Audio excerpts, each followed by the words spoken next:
Mahigit 12,000 kilo ng double dead na karne ang nasamsam sa Marilao, Bulacan. Arestado ang 7 individual na nagkakarga ng hot meat sa truck. Saksi si Marisol Abduraman.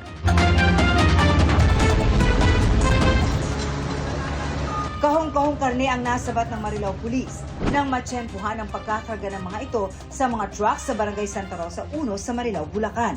Simple lang ang unang nasita. Hiningan po sila ng dokumento, wala po sila maipakita, kaya po kinumpiska na po namin yung 435 boxes po ng hot meat.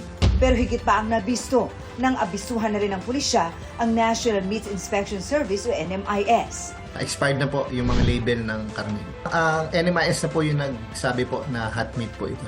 435 kahon ng mga double dead na karne ang nasabat. Mantakin nyo kung nakarating sa palengke ang mga karneng aabot sa 12,500 kilo.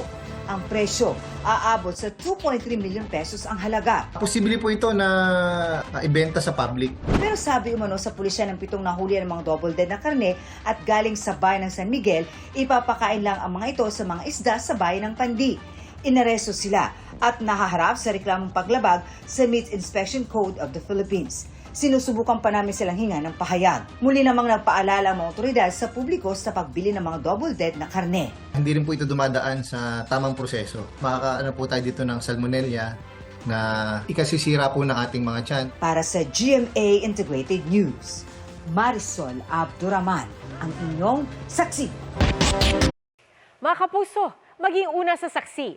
Mag-subscribe sa GMA Integrated News sa YouTube para sa iba't ibang balita.